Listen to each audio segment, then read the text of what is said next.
I'm here at the garden center again and try to look around and see if there is cheaper plants, but it seems like they are all expensive. So at the moment, I'm just looking around and it's raining.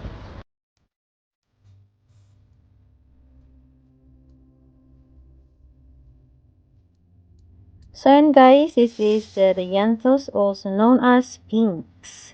Then guys, ito yung tinatawag po na carnation. I don't know why I call it carnation, but it looks like carnation in the Philippines. So, di ba? Ang cute nitong little delicate flower. Ayan.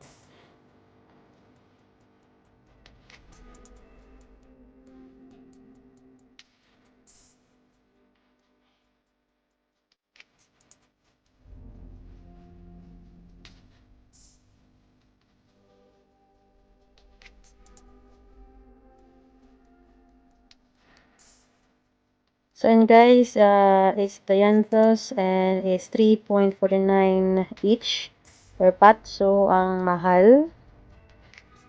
So, ayan. It's Nemesia. And it's so beautiful. Ang mahal ng mga halaman dito guys. Kaya, tumitingin-tingin lang po. Kasi minsan, meron po silang plant sale. Kaya, palagi po kaming pupunta sa garden center sa day off ko. So, ayan guys. Ayan, ang ganda ng flower. So, yun guys, kung nakikita nyo po, it's $5.99 per pot. Ang mahal, di ba? So, medyo hintay-hintay lang po ako kasi in a few weeks time, this one will gonna be on sale. So, ayan.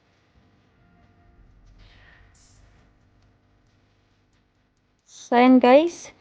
Ito naman yung lobelia. So, ito po yung mga halaman na it's really good for trailing or for baskets.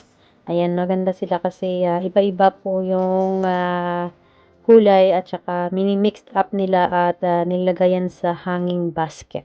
Ayan yung mga flower na it's good for hanging basket actually.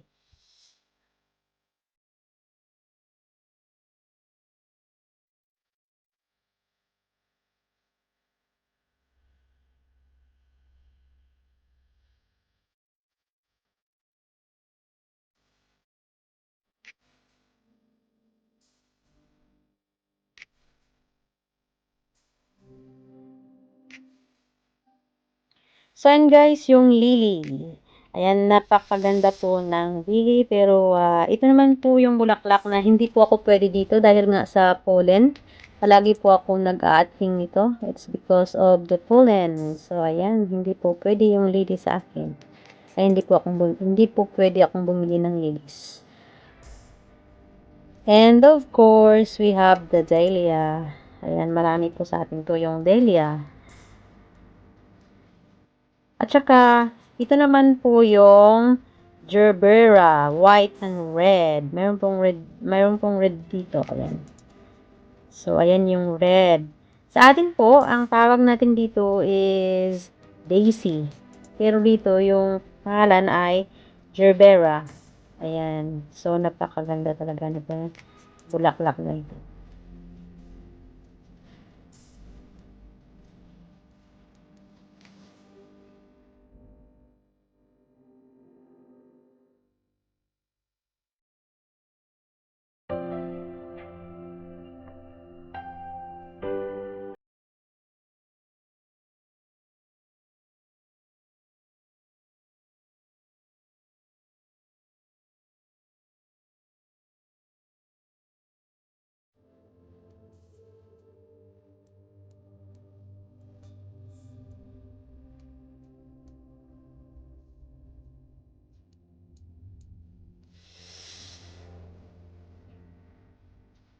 So, and guys, this one is called Yum. At mayroon po kaming pink dito sa bahay. And one time, binunot ko po because I thought it was weeds. Ayan. So, ito naman ay para siyang lavender. Ayan. Itong halaman na ito Bees love this kind of flowers. Ayan. Pag meron ka ito sa garden, marami pong mga bees ang pupunta dito. So, ayan. It's so nice if you are nature lover. Ayan.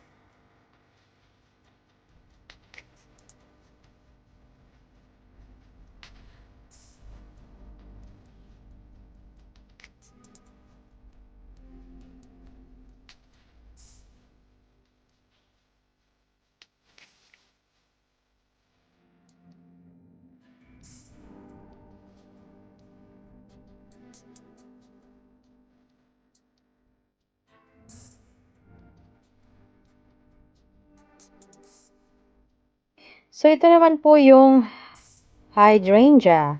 Ayan. As far as I know, ang tawag ng nanay ko dito is million flower. I don't know how it derived na tinatawag niya itong million flower. But actually, this is, they call it hydrangea. So, ayan. Ang daming bulaklak. Na iba-iba ang pangalan.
Guys, this is African daisies. So, 'di ba?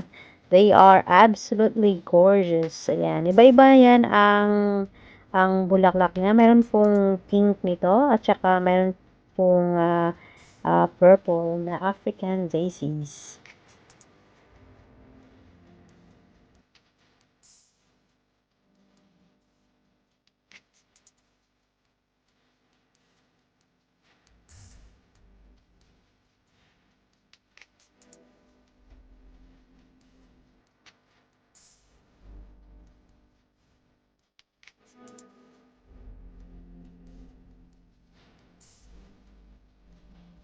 And of course, this is my favorite flower, the orchids. Ayan. So, this type of orchids has got different type of flowers as well. Meron silang mga malalaki at iba-iba po ang kulay nito. Meron po mga maliliit din na mga bulaklak. So, ayan. Pakita ko po sa inyo yung yellow. Ayan po yung yellow. Ayan.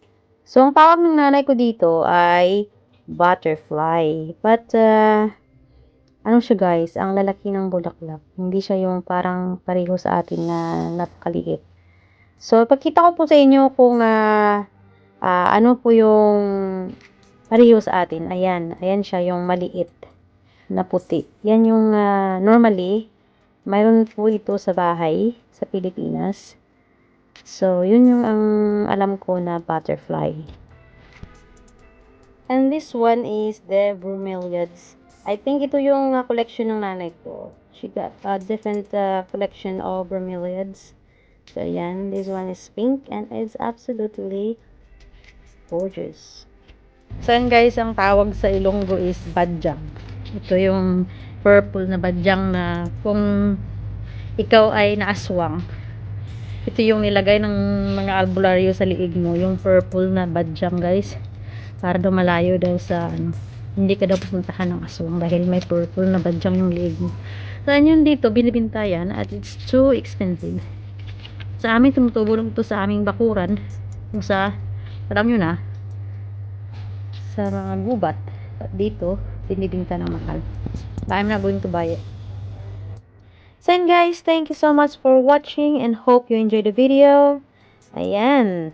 Sa lahat po ng team na nandito, mega love shout out to you all. Thank you so much. God bless and keep safe everyone. See you next time.